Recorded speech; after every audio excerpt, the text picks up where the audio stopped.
শীতের সকাল কিংবা দুপুর কিংবা রাত যে কোনো সময় বলো এই রান্নাটা একবার কিন্তু করে খাও, ভীষণ ভালো লাগবে। কেমন লাগছে খেতে?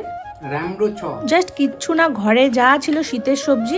আমার ঘরে তো এই শীতের সবজিগুলোই ছিল, তোমরা চাইলে অন্য সবজিও কিন্তু দিতে পারো। আমি জল বসিয়ে দিলাম গরম করতে, আর এখানে গোবিন্দভোগের 1 কৌটো চাল নিয়েছি। তোমরা চাইলে কিন্তু অন্য চাল নিতে পারো, কিন্তু গোবিন্দভোগের যে টেস্টটা হয় সেটা কিন্তু অন্য চালে আসবে না। তারপর শাক সবজিগুলো সব ধুয়ে এক এক করে আমি এখানে ছেড়ে দিলাম, আর কয়েকটা উপর থেকে লঙ্কাও ছিটিয়ে দিই। গোবিন্দভোগ চালটা সিদ্ধ হতে কিন্তু একদম সময় লাগে না, তাই শাক সবজি চাল একসাথেই দিয়ে দেবে, তাতে ভালো হবে। আর লাস্টে একটু ঘি ছড়িয়ে দিলাম। আর এই রান্নাটা একদম গরম গরম খেতেই কিন্তু ভালো লাগে, ঠান্ডা হয়ে গেলে অতটা আর ভালো লাগবে না। আর সঙ্গে এখানে আমি একটু ধনেপাতার চাটনি আর একটু বেগুনি করেছিলাম। আর ভয়ে ভয়ে থালাটা ওর সামনে দিলাম, ও কিছুই বললো না, দুপুরের খাবার তো একটু যাই হোক, কিন্তু এত টেস্ট হয়েছিল খাওয়ার পরে, মানে কি বলবো তোমাদের, দারুণ টেস্টি। তোমরা অবশ্যই শীত থাকতে থাকতে বিভিন্ন রকমের কালারফুল সবজি দিয়ে করে খাও, খুব ভালো লাগবে। আমার বরের এতটাই রান্নাটা ভালো লেগেছে যে ও আরও দুবার চেয়ে চেয়ে নিল। আর তোমরাও এভাবে ট্রাই করে দেখো কিন্তু।